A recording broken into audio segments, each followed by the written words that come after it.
Hi everyone! Yeah, I know it's been a while since my last video, but oh well, it's not like I'm known for consistency anyway. On YouTube, I frequently see people redesigning Yandere simulated characters. Some of these are really unique and different, so I wanted to try and throw my hat into the ring, because I certainly have some ideas. But before we go into this, I want to make some disclaimers. First, this is not my first attempt at Yandere sim redesigns. I've tried numerous times in the past, some attempts more successful than others. But this is my first real attempt at going through every character, yes I plan to do every character at some point, and vandalising them. Secondly, as you just saw, I'm not all that good at drawing in any anime style, so the style I'm going to draw them in is going to be a bit more cartoony, but if anyone wants to take these designs and reinterpret them in an accurate art style, then feel free to make a video at me.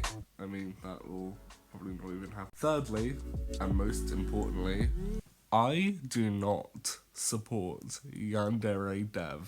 He is a disgusting human being, and I don't support, like, or respect him at all. Also, sorry if the audio quality is like really bad. I'm literally recording this on my bed without a microphone, and I have a fever, so sorry if it sounds awful, but you know what, let's just try and get through this. So, with all that out of the way, let's get to what I want to do today.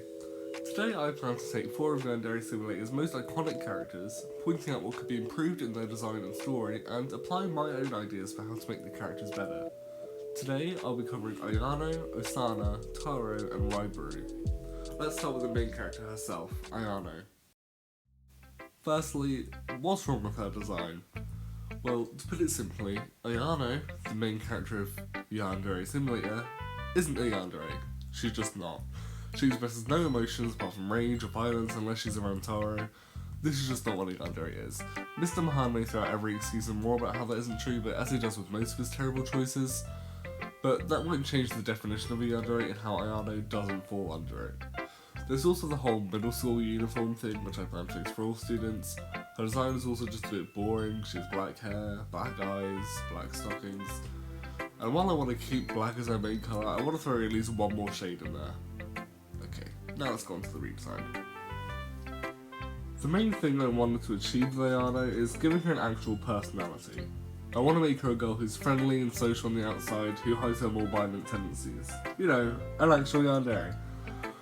I think it's better to have an interesting protagonist rather than one you can stick yourself onto, because I feel like a main character you can only imprint yourself on limits how much you can do with said protagonist. I'm also going to be changing up Ayano's backstory completely. Instead of some random genetic disorder or curse or whatever contrived bullshit the ISU condition is meant to be, she just has depression. It's something much simpler to explain, because it's actually real. The whole Aishi condition fuckery is just a casualty of how much of an identity crisis the Chalice Man has with his game. Gundam has the qualities of a serious murder game, a funny meme game, a magical fantasy game, and stale bread. The Aishi condition started as something to cover his ass in around 2017 because people complained about Ayano having no personality, and now it's something about a curse dating back to the 1800s or something. Genuinely, if you're a veteran Yansen fan who isn't that invested anymore, or someone who just knows not that much about the game, I challenge you to go onto the character page on Yandere Sim's website and read the bio of Ayano's cousin. It's long.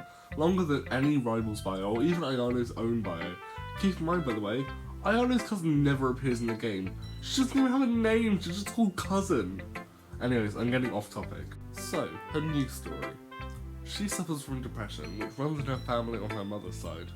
I've also decided to make her, Osana, Taro, and Raibaru a group of childhood friends. The game really doesn't have any unique interactions between Ayano and any other characters aside from the rivals, club leaders, and Taro, I guess.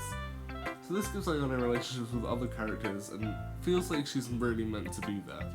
I employed this in her design by giving her a necklace, a quarter of a heart, and each of the friends have a different quarter. For her design, I wanted to give her a longer ponytail, simply for a change. And I also gave her an ahoge that bends in her heart shape. It reflects her loving side, yet all the points in her hair reflect that dangerous side. Has every Ayano redesigner in history said those exact words? Yeah? Do I care? No. As for the uniform, I looked on Google for Japanese high school uniforms. Yes, high school. I never bought the whole post-high school academy bullshit Monster Elsev came up with. It was a total retcon only done so he could get away with being a paedophile while saying, no guys, they're all 18 plus.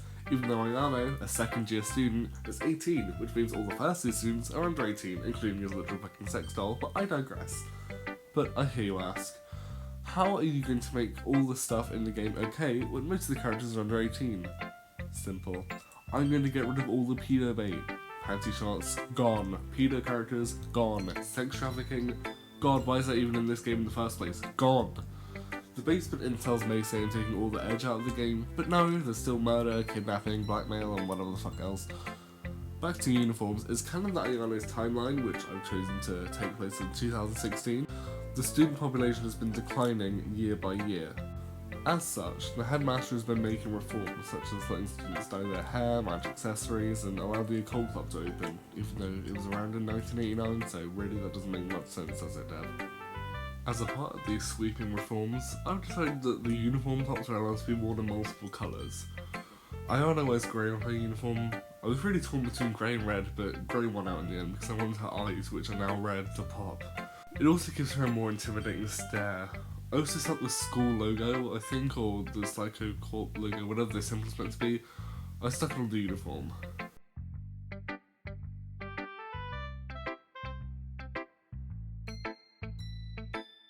And that's Ayano. I didn't give her a different name, although I will change the names of some characters. She has a high reputation, yandere persona, obviously has a crush on Taro, who'll be next. She can be in any club because she's the protag, and she's armed. I think this design reflects her yandere roots a lot better and gives her an actual personality. Now, like I said earlier, the character pages have bios for each character, and I wrote one for Ayano, so here it is. Since she was very young, Ayano has suffered from depression. It's something that she gets from her mother Ryoba's side of the family. This fact is known to very few people. Ryoba knew her daughter would likely end up inheriting her depression, so she made quick work of befriending other local parents so Ayano could have a circle of friends to help her growing up. This worked well, as Ayano grew up to be a happy, bubbly and loving girl, despite still struggling mentally. She had a very strong friend group. There was Osana, who ended up being Ayano's closest friend, as they had very similar yet different personalities. Raibaru was another. Her and Ayano ended up doing workouts and martial arts together, as she helped Ayano with venting her frustrations and channeled it into becoming stronger. But there was one person who made her world truly light up. Taro. He was the only person who completely made Ayano forget any of her negative feelings. She constantly felt like she was on cloud 9 around him. When she was younger, she interpreted this as a close bond, then a simple crush, and it eventually developed into a deep obsession. Ayano tried to rationalise this obsession to herself, but eventually she realised she had to be with Taro. She confided in her mother, who enabled her obsessive behaviour, as she was in the same boat at her age, and told her daughter everything she knew about committing terrible acts to get your way. This resulted in a girl who looked to be charming and kind on the surface, but on the inside, she was cold, calculating, and not averse to using violence to solve her problems. A true yandere. And that's Ayano finished. Now, let's move on to Taro. I have a lot to say about him. Okay, let's see here. Japanese word senpai, blah blah blah. The title senpai is given to the young man. Okay. There might be senpai kun, or there might be senpai chan, or maybe you have to put that in the game. 10 different girls call them senpai, right, okay. If there's anyone who wants to keep senpai to herself, she's until 6 PM on Friday to limit the competition. Okay, wait, that's it? It doesn't even talk about him as a character? I wish I was making this up, but Taro's character bio doesn't even mention his character. It talks about how he's important to the story, but not even one single line mentions his personality at all. I mean, I understand that to an extent, because frankly there is no personality to talk about. Taro is meant to be a generic harem anime protagonist who inexplicably has the entire female population falling head over heels for him, even though he's as interesting as a glass of sparkling water. And I get why. It's meant to appeal to the generic straight boy who just can't seem to get any love even though he's such a nice guy.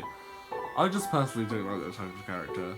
Why intentionally make your character a blank slate when you can just make a good character? You see a slight piece of Taro's more playful side in that week 1 scripted event in week 2, I think, where he throws a can over his shoulder and misses the bin. That also seems really contradictory because he normally has a massive stick up his ass. Look, it's not much, but it's something. His design is also quite lacking. He has black hair, black eyes, boring ass bowl cut. The voice is also cinched as fuck for some reason, like he really got tongue-fied. Okay, maybe I'm being mean now. Anyway, for my redesign, I wanted to give him a personality, an interesting appearance, and a reason for all 10 of the rivals to realistically like him. So, starting off, I wanted to give Taro a more bold personality. He's playful, jokey, just a chill person to be around. He likes to go with the flow. I decided to make him a plus-size person, and that was for a few reasons. Firstly, the lack of body diversity in Yandere Simulator is astonishing. Every character is skinny, and the sports club, martial arts club, and Raibaru are buff. I mean, I get Japan has a low obesity rate, but low doesn't mean zero, and it's always better to have diversity and representation in media, especially if said media is so widespread and well-known like Yandere Simulator. Secondly, I just think it's nice to have the one character everyone's battling over be chubby, because overweight isn't a disgusting thing, like some people think. It's sort of like a rose quartz for Steven Universe type thing.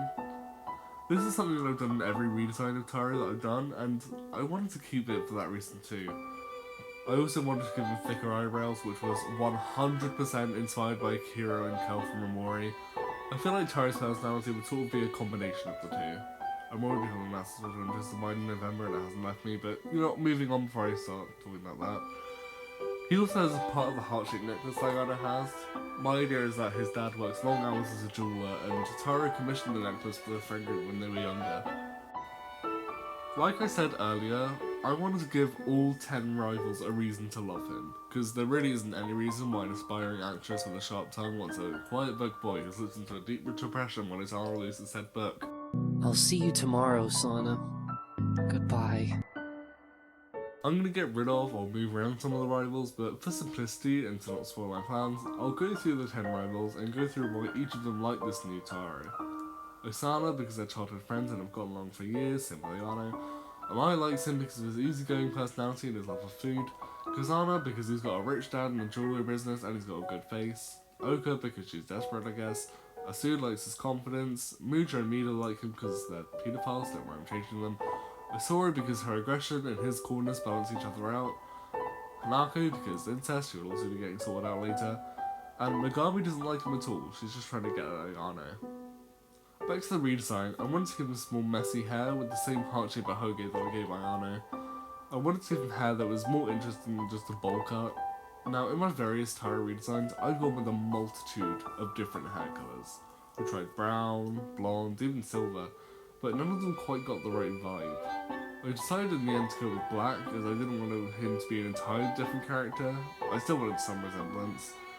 Something I haven't explored as much though is his eye colour. In my redesigns, his eyes were always cyan. I'm not entirely sure why, I just like the colour I suppose, but in this redesign, I chose to make his eyes pink, the good old colour of love. And there he is, done. He has a reputation of plus 44, he's a social butterfly, he is clubless, and he's strong. I decided to change his name because I felt like Taro Yamada, being the Japanese equivalent of John Doe, was a little bit too yanderedev for my liking. I wanted to choose a name that contained Taro though, as a homage to the character. Now, the following Japanese name and all the Japanese names I picked from come from japanese-names.info. I don't know how good or accurate it is, so if you speak Japanese and I made a terrible mistake, feel free to comment and tell me what I could do better. I chose the name Rentaro, meaning honesty, sheep, or issue, meaning great, bold, or fat, and meaning bright, clear, and serene. As for his last name, I also changed it. I knew I wanted to have something with the word love in it, so I picked the last name Aikawa, meaning love, affection, and fondness, and meaning river or stream. I also wrote a bio for him. Here it is. Rentaro grew up with his father not being too present, as he worked very often. He was raised mostly by his mother, who taught her son to be kind and respectful while spoiling him wrong. He also has a twin sister who's always been caring and protective of him. Rentaro is someone who treats all the women in his life with gratefulness and respect, but he is a bit more awkward around other men due to the lack of a father figure in his life, along with other insecurities he has. He has insecurities around his masculinity or his attractiveness due to factors like his all-female friend group and his weight being higher than average, which is especially a problem in Japan, where the obesity rate is notoriously low, and toxic masculinity is heavily peddled in the relatively isolated places town is. Luckily, he has good people around him to lift his spirit and opinion of himself. He projects confidence and is very skilled in talking and making friends. He can also be very passionate and determined, and is very non-judgmental, and is always willing to listen. There are very few people in Baraza Town that don't know Rentaro's name. Throughout the course of the game, 10 people will fall in love with Rentaro. They'll love a range of his traits, from his love of food to his friendliness to his dedication and determination. It's your job to stop this from happening, so you can claim him for yourself. Okay, those two should hopefully be the most lengthy character redesigns, for a while anyway. We still have 2 more characters integral to the story of my redesign of Yandere Simulator that we'll cover today, Osana and Raibaru. Let's talk about Osana first. Osana is most well known for being the first rival, but I'm saying fuck that. Osana is not going to be the first rival in my redesign. She's still going to be very important to the game though. Something I'm going to do for both Osana and Raibaru's redesigns is that I'm not going to talk about their bios. This is not just for time, but also because I have big plans for them later. For now, I'll just cover the redesign and then their story vaguely. So, what's wrong with Osana? Well, in my opinion, not that much. I quite like Osana personally, but I still have some gripes with her design. First of all, her colour palette is all warmth, no coolness. I want to add some other hues to her aside from orange and that odd salmon pink. I also think her head gets a bit cluttered with both the scrunchies and the bow. I feel like both is kind of overkill. Unlike some, I don't really have a problem with her hair. I kind of like how long it is, it makes her stand out. People also take an issue with her personality, mostly out of a disliking for tsunderes, but I also agree she is a bit extra towards Taro. So let's sort her out. Firstly, I want Osana to not be like really mean to Rentaro. They have been friends since childhood, so they will like insult each other, but the type of friendly meanness that both are okay with, if that makes sense. I kept her polka dot stockings, but so they aren't so abrasive and in your face, I covered them up with slouch socks as a tribute to her original design. And also Raibaru's original design is very weird. I wanted to give her a lot more accessories as well as the heart necklace, so I put a couple of hairbands on her right wrist and a cat bracelet on the left, and I also gave her a cat hair clip. I also wanted to give Osana a different kind of nose. I was thinking of making it sharper, but I didn't manage to do that without making it look really ugly, so flat nose it is. I decided to make her a natural ginger, so I gave her pale skin and freckles, and I think it really suits her. I was trying to give her a more cat-like aesthetic in general, so I drew her twin tails to look like they spike up at the start to look a bit like cat ears. Her eyes are half-lidded in the expression I've given her, but normally they're very expressive cat-like eyes. Like, when she's judging at you, she looks at you like... I also changed all of her salmon pink coloured things to a bright blue colour along with her eyes, to give her colour palette some coolness. She naturally has an orange uniform, and that's Osana done. I didn't want to change her name, I think that's just too iconic to change at this point. So, to finish off this video, let's cover Raibaru. I have many issues with her. First of all, she's Osana, but she also isn't Osana. Her existence befuddles me. Raibaru is the only character that I'm covering today that hasn't been a part of the game since its start in 2014. She came about much later. The idea of her role was conceived in the game around 2017, if Aya Sun is to be believed.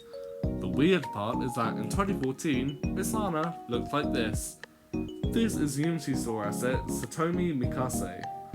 And if you look at Raibaru, there's one thing you will notice. She looks identical to this. Or at least, she did. While making this video on May 1st, Raibaru received a redesign with slightly different hairstyle, different hair and eye colour and changed accessories. This struck me as strange because the Badu sisters also recently got redesigns, but they kept all of their distinct colours and accessories, showing the main difference in the actual shape of the hairstyle itself. Then, in case you didn't know, Yandere game developer Sophie Stardrop made a video about various things DEVOUT has done to her. Most people are only paying attention to the opening of the video, where she accuses Raibaru's design of being ripped off from her character, Meikawa.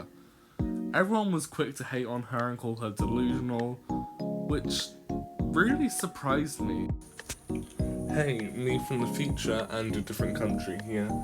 Basically, to summarise what I was going to say, the colours of the hair are very similar to each other, and apart from that, the rest can be contributed to originality. Onwards with the video. And for some reason, there are yanderedev haters who still disagree with this. Guys, are we forgetting that this man built his entire career on stolen assets and is only now, 11 years later, trying to pave over the cracks? Let me give you a challenge. Think of any famous yandere sim character from 2015. There is a 90% chance they are a copy. Ayano, Taro, Yandere, Osana, Raibaru, the Basu sisters are all Unity assets. Ryuto is stolen from an Osu character down to the name. Pippi literally is the mascot of Osu, copy and pasted directly into the game without any changes whatsoever. Midori is taken from Churuya, which was taken from Tsuruya. My waifu was yanderedev's old broken sex doll. She's a first year student, by the way. The only famous and well-known characters from 2015 that aren't stolen designs are Kokona, Oka, and Budo. That's 3 characters versus the 11 stolen ones.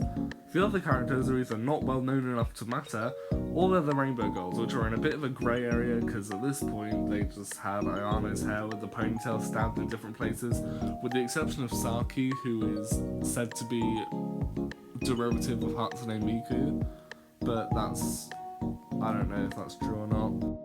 Hi, future me again, back in England this time, here to interrupt myself because I love to ramble. Basically, what I was going to say is that obviously over 11 years, the characters' hair models have changed to original assets, but they still look pretty much identical to the characters they were based off on back in the old days, and the fact that no one really looks at Raibaru's new design and question why it looks so similar to another design, especially considering what yanderedev's done to Sophie Star Drop, which for more information, go and look at her video. Okay, back to the video. This has turned into quite a rant, but it genuinely baffles me how so few have put 2 and 2 together, or worse, defending a literal paedophile. But that's enough about this controversy, let's just go on to my redesign. I didn't really want to change her personality, as the sweet and kind but will put you down if you mess with her loved ones thing she has going on is something I quite like. For her pose, I was inspired by that one pose with Monica from Doki Doki Literature Club and decided to use it as a reference. For my redesign of Raibaru, I want to make her more distinct from Osana. They have a reason to match accessories and look so similar when they're their own friend couple, but in a group of 4, it doesn't really make as much sense. I decided to keep her hair ties as they are actually original to Raibaru and irrefutably not stolen.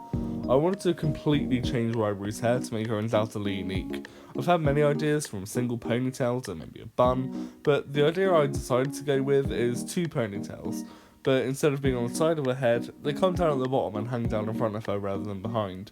It's hard to explain, but it was even harder to draw for some reason. I really struggled on making them look decent, but I think I got there in the end, and I think they worked pretty well. I also kept the ribbon on top of her head, since I got rid of it on Osana, and I didn't do anything special to her uniform, but I did let her keep the slouch socks she wears, because I like them. The last thing I changed were the colours. Since Satomi is still the original inspiration for Raibaru, I did want to reference her in some way. Her ribbon on her head is purple, unlike Osana's pink, so I made Raibaru's ribbon purple, along with her hair ties, eye colour and uniform. In the old intro cutscene for Yandere Simulator, Ayano calls Raibaru Osana a blonde bimbo. Blonde is an odd thing to call her hair colour, but you know. So I decided to take from that and make Raibaru blonde. I think it's good for her. It gives her her own visual identity separate from Osana. And that's Raibaru done. I also decided to change her name, as her name literally being indestructible Raibaru in Japanese always pissed me off. I decided to call her Rikiko Funase. I kept the same initials so it wasn't a total change, but you know. Her first name comes from Riki, meaning power, strength or force, and Ko, which means child, offspring or young. Her last name comes from Buna, which means ship, and Se, which means power, force and energy. I wanted her name to have something to do with strength, as it's literally key to her character. Like Osana, her backstory and other stuff will be revealed in a future episode, that is if this gets decent support at least. The next part will be revealing the first rival, which might take a while because if I don't change my mind, I will be drawing 12 characters for it, so stay tuned. But after 26 minutes before editing and nearly 5,000 words, we are finally done. Thank you, especially if you made it to the end, because that means you're probably one in like 5 people. I really hope this is popular enough to motivate me to make a full series, because I have so many ideas on how to unlock the full potential of these characters. Thanks again for watching, and I'll see you later. Bye!